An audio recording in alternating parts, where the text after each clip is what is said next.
Adolescence by Morgan, Evelyn, and Jeffrey.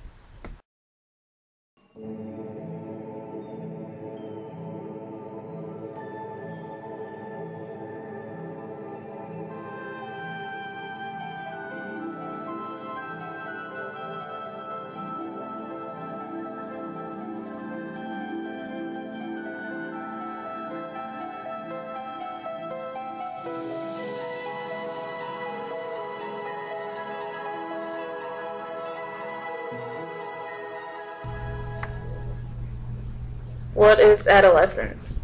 Adolescence is a transitional stage of physical and psychological human development, generally occurring during puberty to legal adulthood.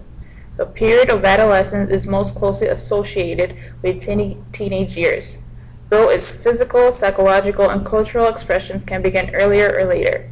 Adolescence is also a time for rapid cognitive development. Frege described adolescence as a stage in which the individual thoughts start taking more of an abstract form and the egocentric thoughts decrease.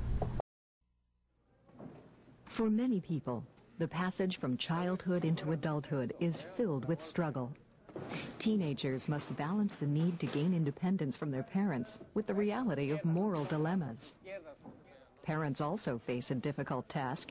They must guide gently, while at the same time find a way to let go. Puberty, the period during which adolescents reach sexual maturity and become capable of reproduction.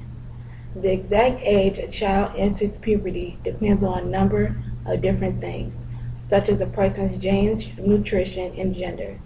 During puberty, various endocrine glands produce hormones that cause body changes and the development of secondary sex characteristics. In girls, the ovaries begin to increase production of estrogen and other female hormones. In boys, the testicles increase production of testosterone. The adrenal glands produce hormones that cause an increase in armpit, sweating, body odor, acne, and armpit and pubic hair. This process is called adrenarche. The adolescents may find that an armpit deodorant or antiperspirant becomes necessary.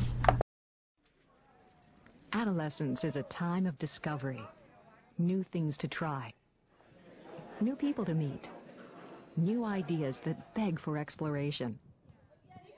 And yet, for all the excitement of youth, conflicts will inevitably arise as a child begins the passage into adulthood. Like an inexperienced boxer stepping into the ring, most adolescents have little idea what to expect from this strange new stage of life.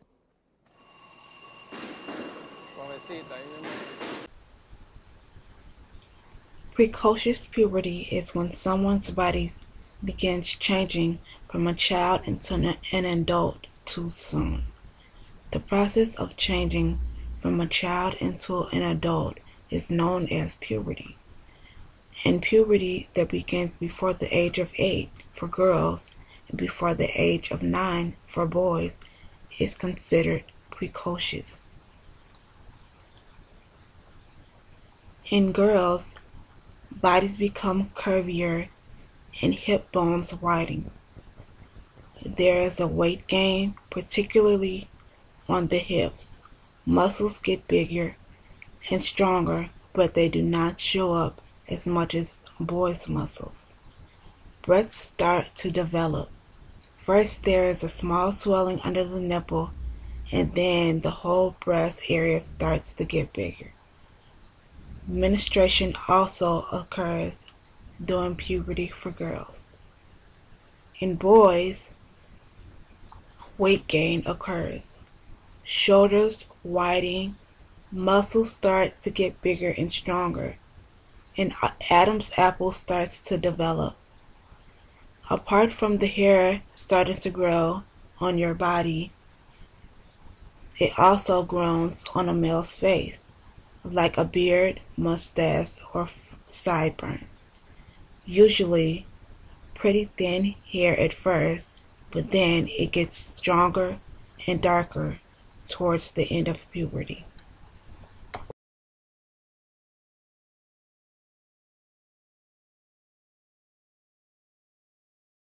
Like most adolescents, they sometimes find it difficult to communicate with their parents. Yo pienso que ellos vienen a con uno porque I think that they come to us because a relationship with their parents is not very open, because of traditions one brings from our country of origin. de nuestro país de origen. Los hispanos tenemos esa tradición de Family. Adolescence marks a rapid change in one's role within family. When children go through puberty, there is often a significant increase in parent-child conflict and a less cohesive family bond. Parent-adolescence disagreement also increases as friends demonstrate a greater impact on one another.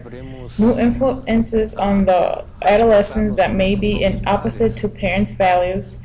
Social media has also played an increasing role in adolescents and parent disagreements. While parents never have to worry about the threats of social media in the past, it has become a dangerous place for children. Siblings are a source of conflict and frustration as well as a support system. Adolescents may affect this relationship differently, depending on sibling gender. Despite changing family roles during adolescence, the home environment and parents are still important for the behavior and choices of adolescents. Adolescents who have a good relationship with their parents are less likely to engage in various risk behaviors, such as smoking, drinking, fighting, and/or unprotected sexual intercourse. In addition, parents influence the education of adolescents. A study conducted in 2009 showed that adolescents at the age of 14 who identify their parents as authoritative figures are more likely to complete their secondary education by the age of 22, as the support and encouragement from an authoritative parent motivates the adolescent to complete their schooling in order to avoid disappointment to the parent.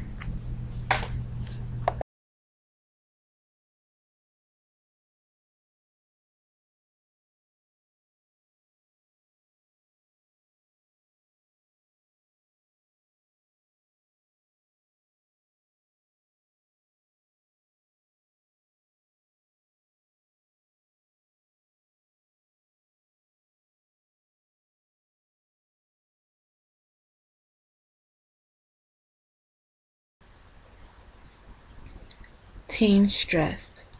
This is when people can face the most stress throughout any part of their life. Examples are school, extracurricular activities, friends, and family. Work plays a role in the school factor. Heavy loads of stress lead into cutting, burning. They use these to cope with stress. Teens have to learn to cope with stress. It will make them able to handle stress in their adulthood. How to deal with stress. Sports. During exercise, the body releases endorphins. These make you happier. Focus on what you can control. If the situation is not yours to manipulate, don't stress over it. You can't do anything about it. Participate in time management. If you have a lot to do, focus on what needs to be done that day. Don't procrastinate. By getting tasks done early, it eliminates stress immediately. Good relationships with friends and family. Sharing stress with them. It helps you a lot to get things off your chest. As a child transitions into young adulthood, he or she begins to look to peers for their input and influence. And although many parents are fearful of the negative influences that peer relationships might bring, psychologists have found that they may have many positive aspects as well. Many parents worry about the negative side effects of peer networks, and what we know from adolescents is that they tend to feel the most pressure to conform to the most obvious aspects of the peer culture. So things like what music to listen to, who to hang out with, what social activities to engage in, what to wear. These are the kinds of things that adolescents express they feel the most pressure about. In fact, adolescents tell us that they also experience pressure from their peers to engage in pro-adult types of behaviors, like getting good grades and respecting authority. The benefits of peer relationships really include furthering or fostering an adolescent's social and emotional development. One of the main benefits of peer relationships is that it allows adolescents the opportunity to develop a stronger sense of knowing themselves in relation to others, but it also helps them to develop a more meaningful understanding of other people. Drugs and alcohol. By the 8th grade, 36% of teens have used alcohol at least once. Poor decisions toward these acts are because teens' brains are not fully developed. Teens start using these because they feel the need to improve their mood, receive social rewards, reduce negative feelings, and avoid social rejection. Peer pressure is also a huge aspect in adolescence. These problems lead to skipping school, bad grades, relationship problems, concentration, and poor brain function. Another important part of adolescent and adult development concerns moral reasoning. That is, how we think about moral decisions. In his theory of moral development, psychologist Lawrence Kohlberg describes 3 different levels of moral reasoning. Each level also has different stages. The level pre-conventional reasoning is guided by external consequences.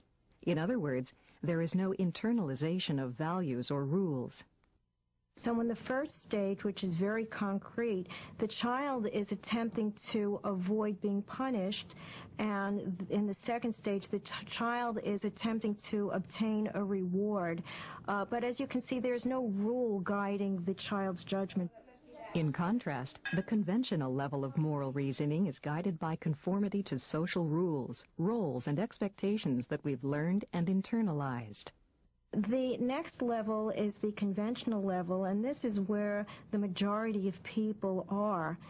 In the conventional level, we're dealing with rules. It's somewhat more abstract than the pre-conventional level. 3 is the level of good boy, good girl morality, in which the individual is trying to be liked by other people. 4 is the law and order stage, in which people are attempting to reason using laws that have been developed. And so you can see that the reason it's more abstract is you can use a principle to guide your judgment, whereas that didn't occur in the pre-conventional stage. The top level of moral development, according to Kohlberg, is called post-conventional reasoning. Here, moral reasoning is guided by internalized legal and moral principles. The goal? To protect the rights of all members of society. How to avoid the things that come along with teen stress. Teens need a select good crowd to hang out with. Parents need to make sure they know where their kids are at, who they're with, and what they are doing. The bottom line is to just be careful who you hang out with, and make sure you know these choices could impact you for the rest of your life.